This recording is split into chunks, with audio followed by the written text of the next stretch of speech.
Right, what's up guys? So today you join me from the driver's seat of a 1994 Celica GT4. This is the ST205 Gen 6 version of the Toyota Celica. Now, I must say, before this video starts, I have to show you guys what the guys at RevCrate have sent down for me to show you. These guys do a monthly subscription service where they send you down a crate full of goodies. This month, you can see all of the stuff on the screen now that they've sent down. If you want to be a part of this subscription service, hit the link in the description and it will take you straight to their website. So huge thank you to those guys for sending it down. Now onto the car. We have a beautiful road ahead of us and my first experience in a Celica GT4. This one, spec list wise, is around, quoting numbers is a bit of a funny one on these, so we're going to say 290, 280, 290 with the mods that have been done. It has the Team Dynamics Pro Race 3 5-spoke white wheels, has a HKS mushroom filter. It's running about 15.5 psi of boost at the moment with a Jap Speed 3-inch D-cats. It's got the Bailey's dump valve, boost controller, and a TRD short shifter. So let's take this down a nice road and see what it's about. I want to know the difference ish between these and the Supra, because this is the baby Supra in my opinion. Jumping in straight away, the dash has a Supra vibe to it. It's just the smaller version. You have a swooping center console, the sort of buttons and switches down one side. But this this car is a completely different animal. It has the 2-litre turbocharged engine, 4-wheel drive as well, so 50-50.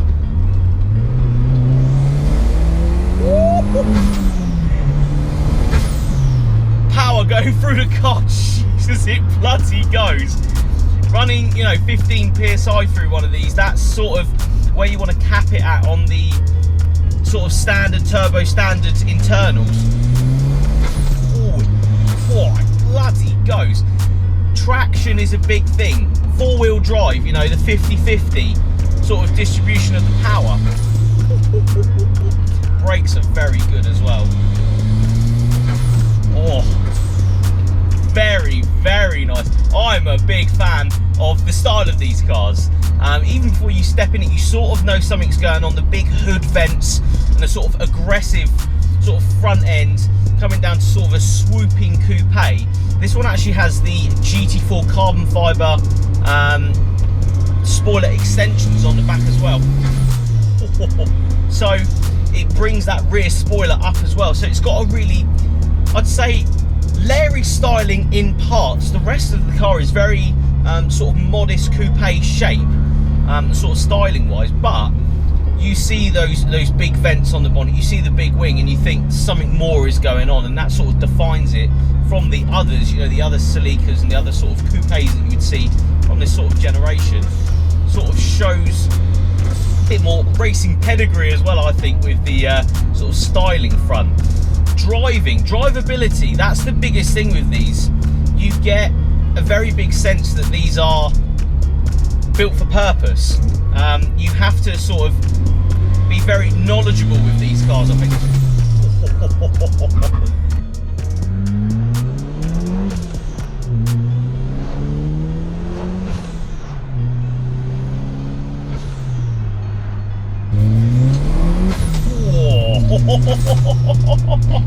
Oh wow, that does not mess around. It picks up so fast, so around 2,000, 2,500 RPM.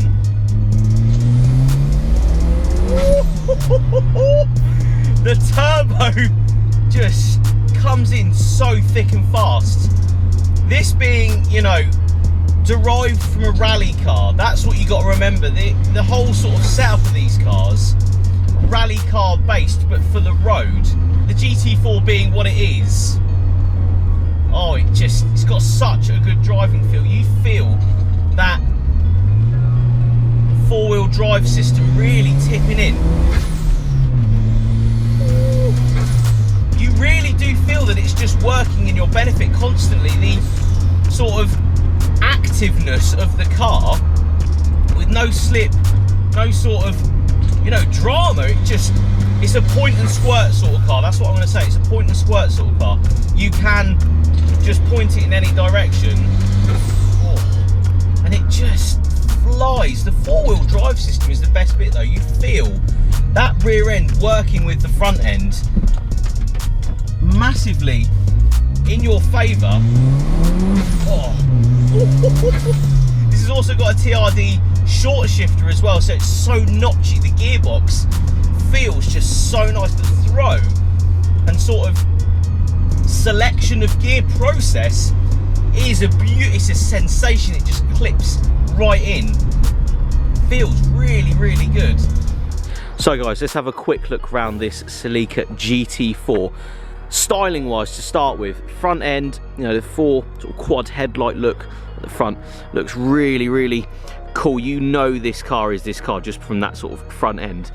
But coming up, the actual side of the car I think is not plain, but it's a bit more conservative, let's say. But then you come onto the bonnet. The bonnet has so many cool little pockets and sort of vents. Two just up here, that one and that one here, with this little sort of black bit there. Coming round sort of the vent here, and this one just at the front there. And you've got to remember, this is a completely standard car with all these sort of lines and vents on the front of it. Coming around this side, you have these Team Dynamic 17-inch wheels. Something to note actually, these are 5x100 fitment, which I didn't know. So you know, your Golfs and your Subaru fitment, this is the same sort of fitment as those. Offset's a bit funny on this car though, so you know, usually for wheels quite hard to find, but Dan the owner was able to pick those Team Dynamics up.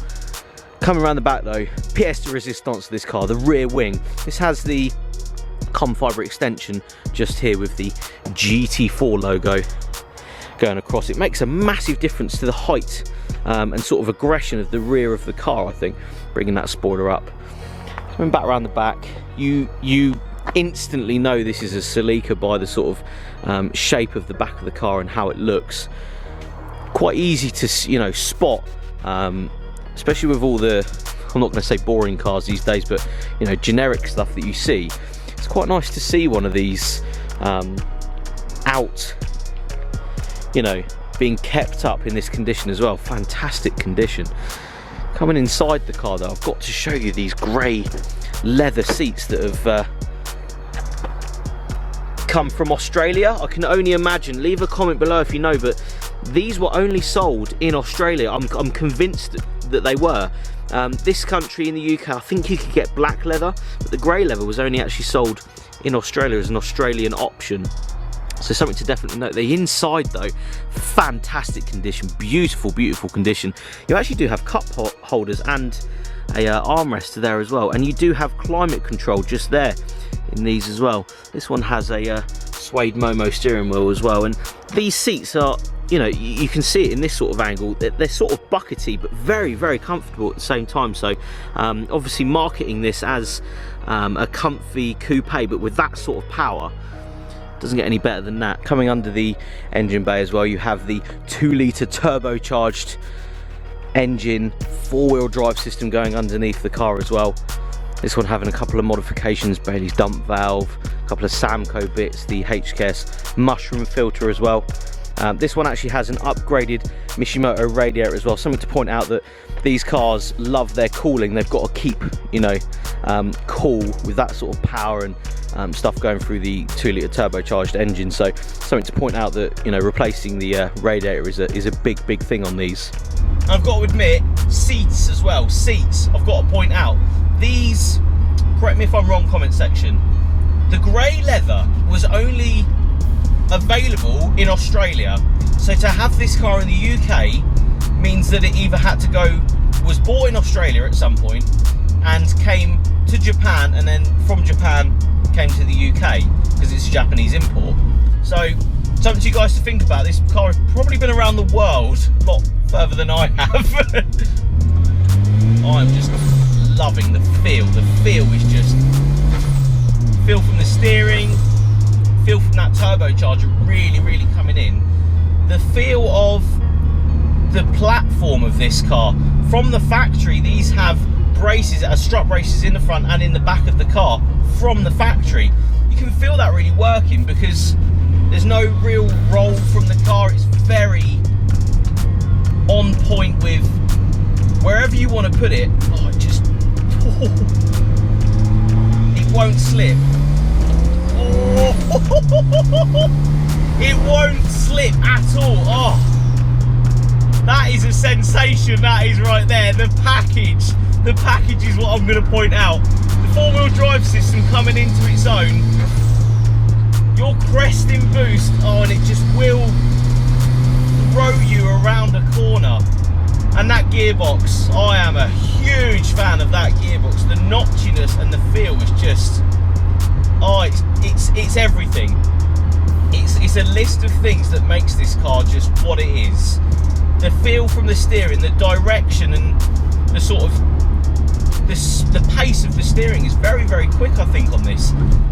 You don't have to put a lot of sort of angle into the steering to get a lot out of the other side.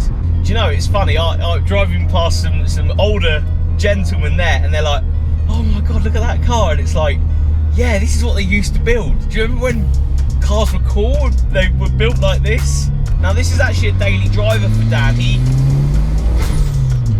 daily drives this car all the time. He's very knowledgeable about this car as well, and sort of ran me through exactly why he has it and what to look for if you're looking for one of these to purchase for yourself. Now, the first thing being the suspension, superstrut suspension. It's very prone to going within 40 to 60,000 kilometers on one of these cars, so that's something to look out for. Other things include radiators, making sure the car is cool all the time. They have an unfortunate thing of the block actually cracking if they're not cooled correctly, which is a big shame, but oh, the other side of it, there's no negatives when you get that feel on the brakes, tip it in. Oh! Yes, ladies and gentlemen, falling in love with this. After doing a couple of Supras, I get the whole Supra thing. This is like the forgotten relic though, isn't it? That's my thing. This is the forgotten car that people don't remember, don't like, you don't see them, and it's such a shame. Like, okay, you're gonna not have the reliability and stuff of the whole 2J thing, but oh,